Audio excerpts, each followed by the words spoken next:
The title of my talk today is Love is All Around You. And I don't know when it was. I've had a friend of mine who's been my mentor and is a medical intuitive, and he said to me over the years, when are you going to write a book? When are you going to write a book? And like, when I get that hit from Spirit, I'll write it, you know. And so it was about maybe, I don't know, I'm guessing 3 years or so ago, I got a title of the book, but I didn't necessarily feel inspired to, to write something still. But the title of Love is All Around You. And so when Charles said, Michael asked me to make sure Brett knows that it's about love, the Advent for this week. So I thought, okay, well, I'm going to throw that title out there and we'll see where it goes. And I'll be honest with you, I have no idea what's going to come through. And I love that, and it also scares me. So I still like to be loved and approved of, and so, it brings up my fears. But what I also love about that it brings up my fears, I love that it brings up my fears, because I don't want to hold on to those, and I know none of us do either. It was a week ago today that I had some dinner with my wife and son, and a lot of times I do kind of as a living way of living my life, I do intermittent fasting. It's not really fasting as much as it's just the way I eat. I'll eat one meal a lot of times. Sometimes I'll eat two, but the second one will be a little lighter. So I ate one meal, and I thought, well, I want a little something before I go to bed. So I'm like, I'll just have a boiled eggs, got some protein in it. Well, the eggs had expired, and of course, everybody knows that eggs are very safe to eat beyond the expiration. So, the next day, I wasn't feeling too well. I had it coming out both ends, and that's probably more information than you wanted, but I don't know if that's spiritual or not, but it is the truth and the reality.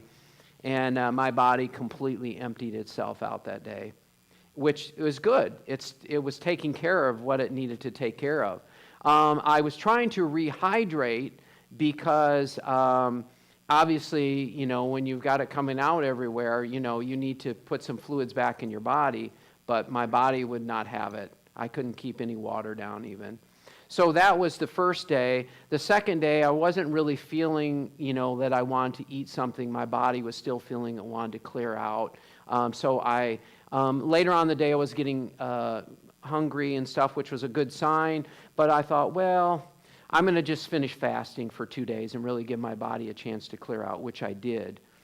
And so the next day, I found myself going back to a prior experience, and that is AFib started to kick in my heart. That was on Wednesday.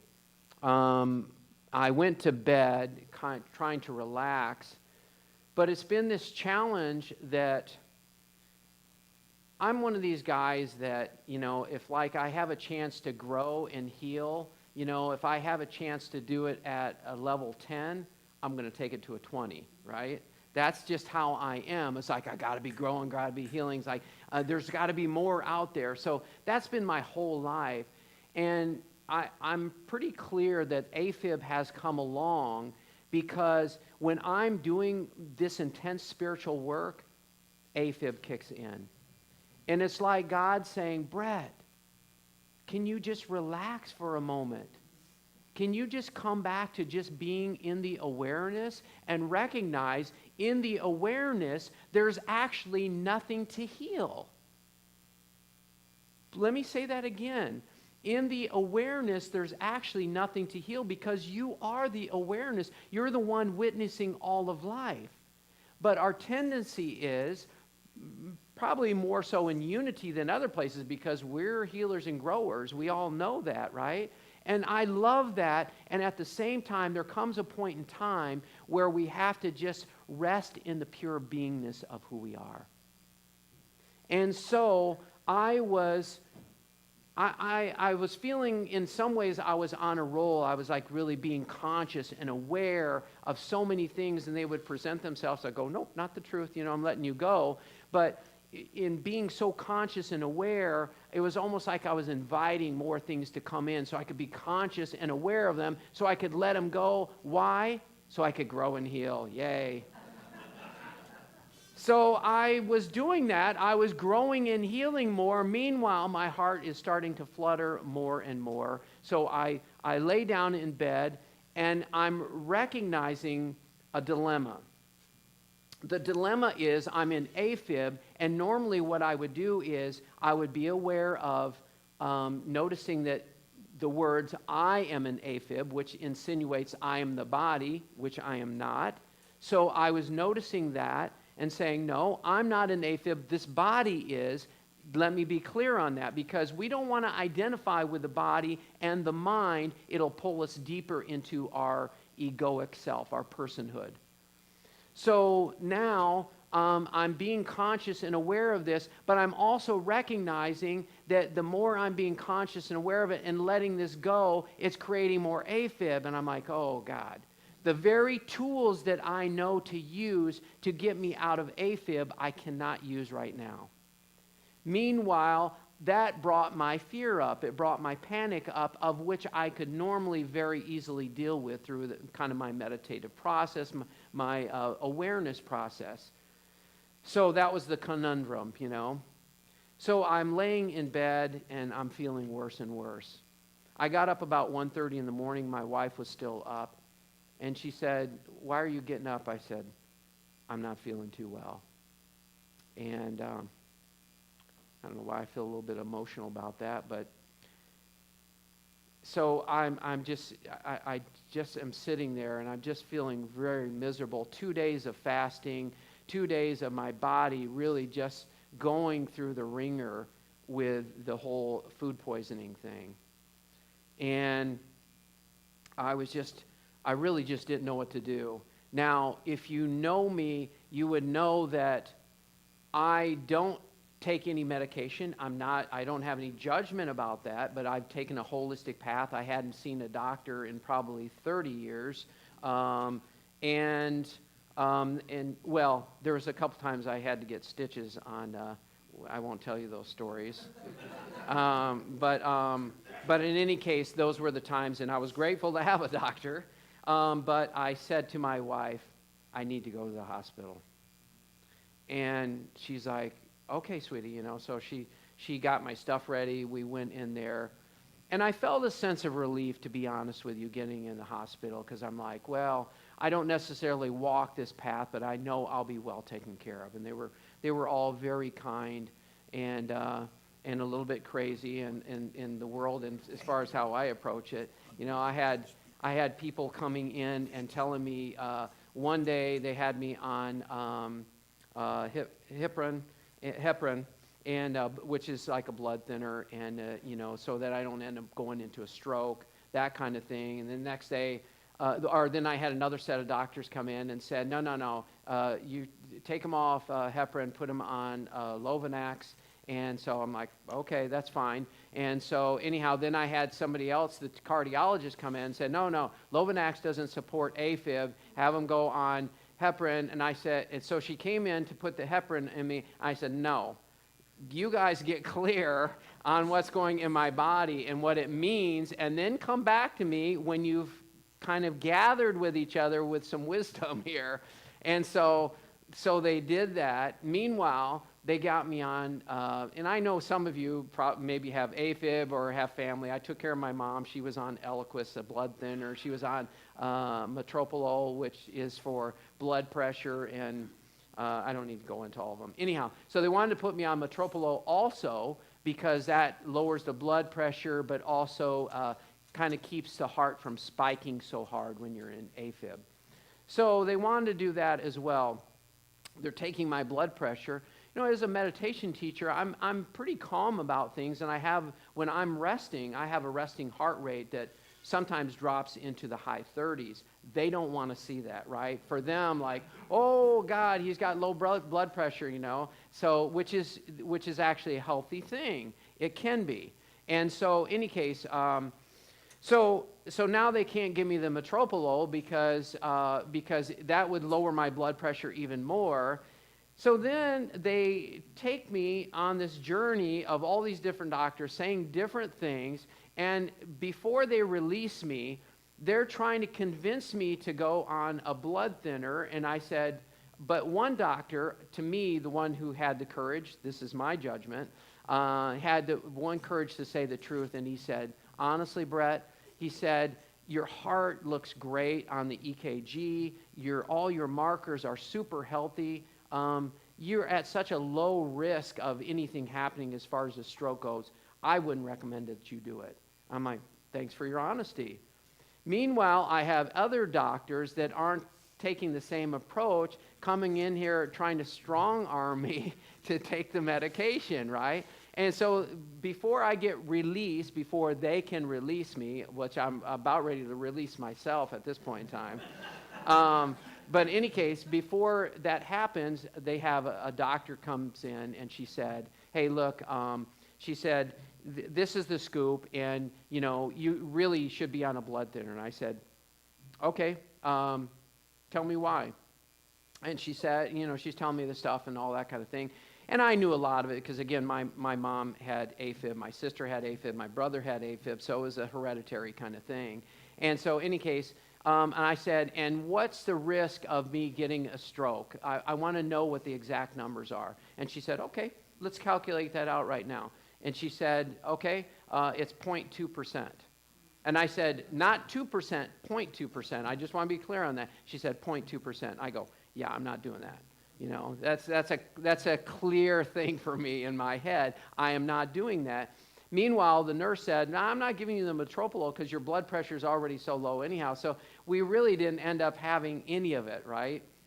So I went through all these things, and it's like, man, what is this all about here, And so I did get released the next day, and I went home, and I was really grateful for the experience, actually.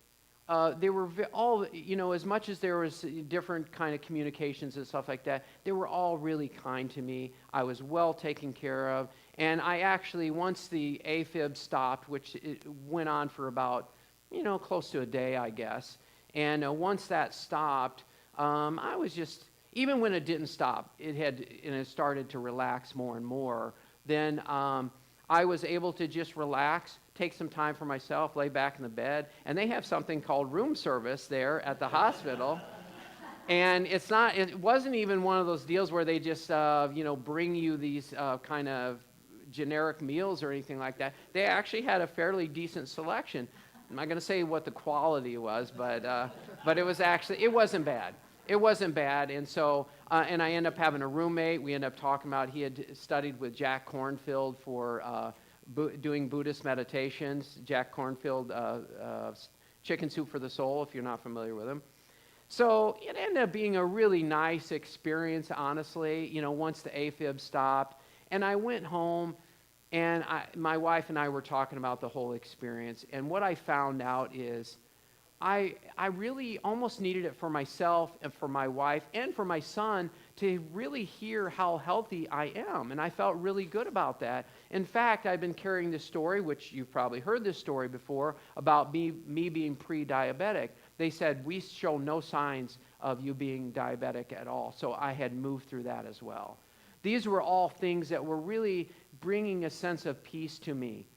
And so I'm looking at all this and just kind of just reflecting on everything that had taken place. Meanwhile, I was aware that I can't go back into this spiritual quest to grow, because I knew that's the very thing that leads me back into AFib. There's some people in this world that I would say they need to grow.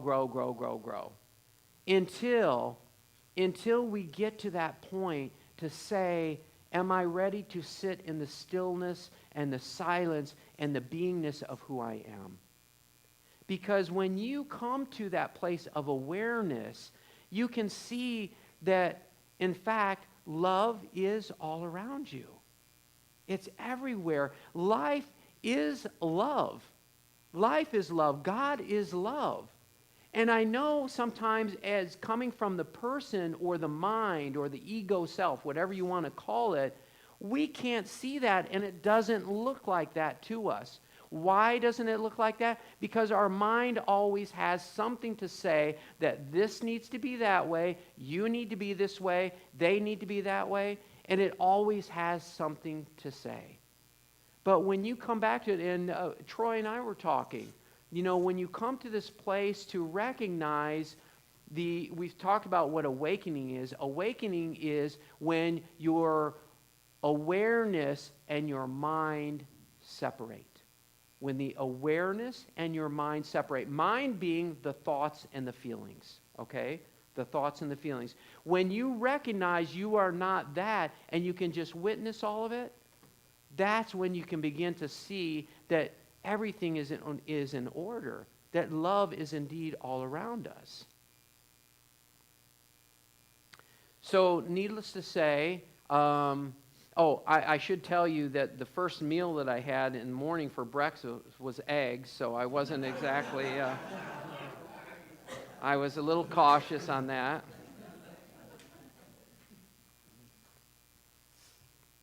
I was, as I always do, I actually like driving a long time. It's about a 2-hour drive for me in the morning. It's a little longer on the way back, but when I'm coming over and I've got a longer drive, most of my drives are a little bit longer. And I'm really grateful because it gives me a chance just to connect, go within, connect with God, and just say, prepare me to serve in the greatest way that I can. And so particularly with this talk that I literally had no idea, what was going to come out or what to say. And so I had this awareness about more than the words that I share, about creating an energy, a vibration of love in here.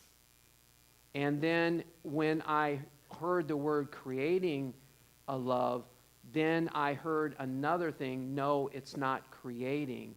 It's helping people to see what is already here. Because we spend a lot of time, right? We spend a lot of time trying to create a good life. Anybody ever done that before? And it's okay. It's perfect. We need to go through that experience. But there comes a point in time where you have to say, there's nothing to create. There's nothing to do. There's nothing to heal. All I have to do is just stay as the silence, stay as the stillness, stay as a compassionate witness to life. So I was watching one of my teachers yesterday, Muji, which I'm sure you've heard me talk about, and I was just, the way he speaks, it just brings me back. And every once in a while what happens is I'll step back into, I got to awaken, I got to come back, I got to come back. That is not the truth.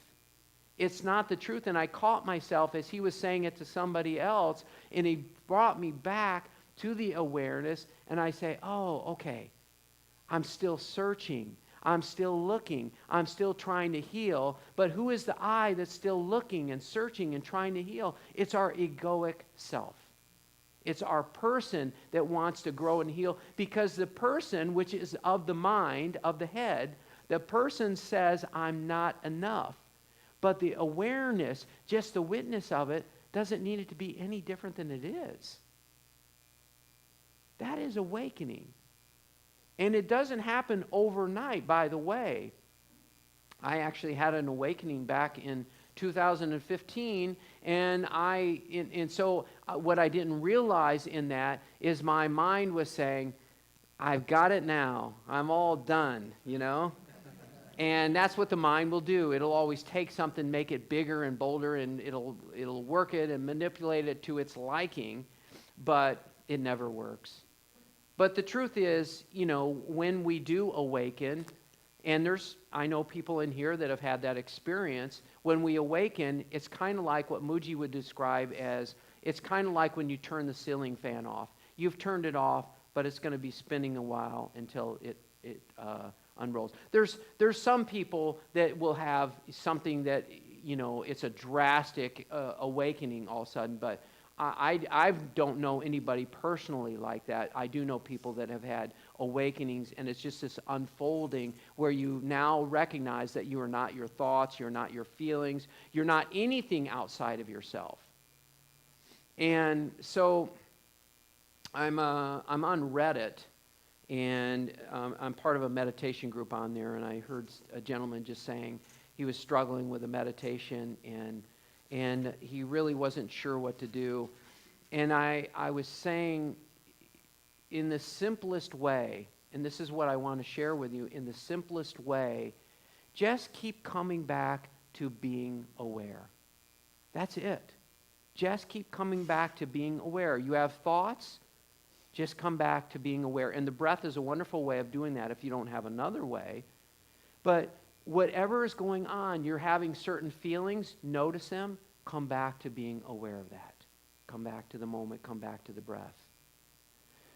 And come back to, the same thing with the body, the mind, the experiences, all of it. Just keep coming back to the awareness.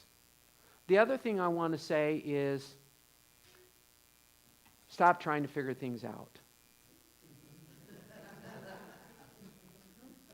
I mean, it's a big one for all of us, right? We're taught in our school systems, by the way, use your head, man, use your head, figure it out, go figure it out. And it's okay, again, I don't have any judgment about it. That's just the game of life, but it comes a point in time where you just say, and I was having this conversation with God on the way over, because there's still part of me that's trying to figure it out. How do I become happy? How do I experience love all around me? That is, again, just coming from the head, right? It's coming from the head. Love is already here. So anytime we're asking the question, you can stop right there. You can just stop right there, because it's your head trying to figure things out, and that's okay. But the more you can let go of this need to figure things out, you will find that your thoughts begin to lighten. You begin to connect with more of a silence and a stillness that is always there. But the problem is, and I said these stats before, you may remember them, we have about 60,000 to 80,000 thoughts every day. If you take your calculator out, you'll see that you are literally having a thought every second, on average. It's crazy. In the Bible it says, be still and know that I am God. I'm pretty sure we're not going to find God when our mind is going 60,000, 80,000 thoughts a day. Right?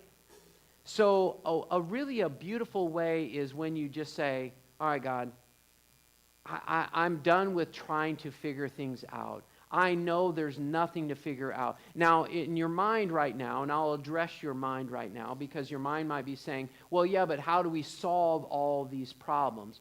First of all, that there's all these problems is a myth, but I'll deal with that. So because there really are no problems, everything that's unfolding exactly as it needs to.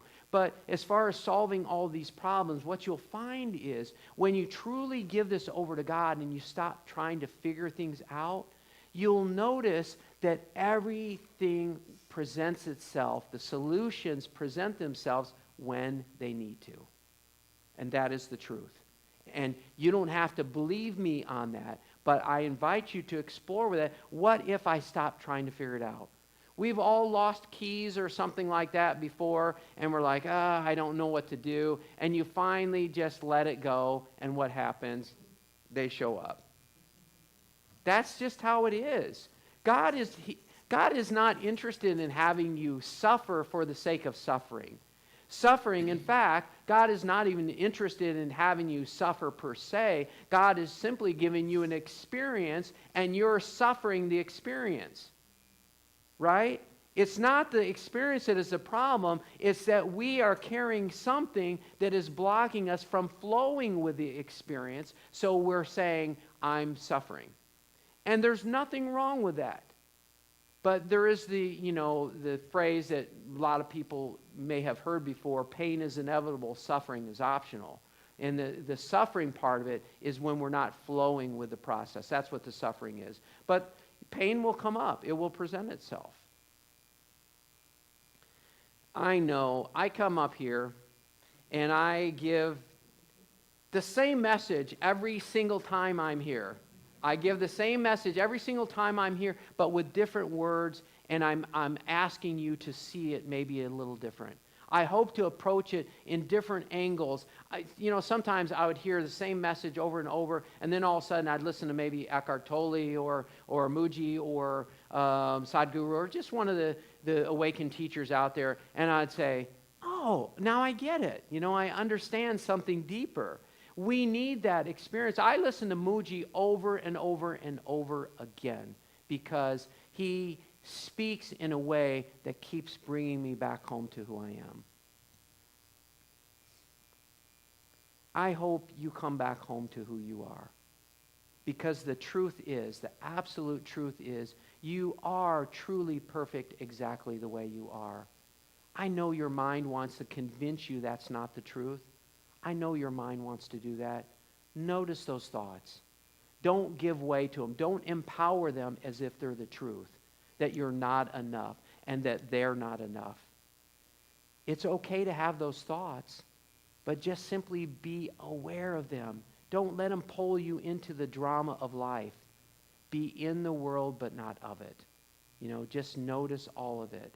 And you can really be at peace and see there's nothing to fix or change about you or anyone else. I feel like there's one other thing I want to add. I was going to finish, but there's one other thing I want to add. I was listening or reading some on Robert Adams. Most people don't know his name. He's on the other side now. He's an awakened teacher, fully awakened, self-realized, if you will. And he said something that really caught my attention. He said, any time that you are a stand for something, like you're standing for something, you're going to create stress in your life. And let me explain that, because I've been an advocate for climate change for a long time. And I'm not saying that you shouldn't be that. But what I got clear on is I had a lot of judgment I was carrying about people who weren't, doing their part in the world to save this world from, all the pollution that's in it. But I also saw that my judgment, that's of my head, that is not of my heart. And so if you want to do good in the world, you have to let go of these things that you're fighting for. And Eckhart Tolle said, if you're fighting for something, you're going to get a fight. If you're fighting for something, you're going to get a fight. Give up the fights. Give up the fights. Come back home to who you are. And if you want to take action from that place, I still donate to climate change, for people planting trees. I still do things, but it's not out of judgment or fear. It's because my heart calls me to do it. And there's a difference. So there's a lot of things, actions being taken out in the world that aren't coming from a place of love, aren't coming from a place of who we are. I'm inviting you to do the greatest thing you can for yourself and for the whole world. Come back home to who you are, and then take action from that place, and then you see how much difference you can make in the world. Seemed like a good place to end, but I have to say, I don't know what my time is. I don't ever keep track of time, so I just want to say this. You are truly loved. I say that with all my heart. Please feel that in your own heart. You are absolutely, truly loved, and that's who you are. You are love. We're looking for so many things outside ourselves. We're looking to, when this happens, then I'll be happy. Don't wait. Please don't wait. As Jesus said, the kingdom of heaven is at hand. The kingdom of God is at hand. It's right here, right now. You don't have to wait. Just come back home to who you are. Come back to the awareness. Just sit in the stillness and the silence and the awareness, and you can see that truly love is all around you. Namaste. Hey, it's Reverend Mike here. I just wanted to stop for a moment before you get on with your day and thank you so much for spending time with us this morning. It means the world to us, and I just wanted to let you know if there's anything that we can do to make your experience even better, please do not hesitate to reach out by going to our website. I also wanted to offer you the opportunity for us to get together and sit down so I could get to know you a little bit better and answer any questions that you have. I can either do that by either getting together in person, have a cup of coffee, or we can meet online via Zoom. If you're interested, please don't hesitate to reach out. You can reach me at michael@courage2thrive.com. And lastly, if you find these messages are helping you, we would be tremendously grateful if you'd consider donating to the center. The best and the easiest way to do that is simple. Just go to our website. Again, thank you so much. Hope you have a great day. Hope you're doing well. God bless, and we hope to see you soon. Bye-bye now.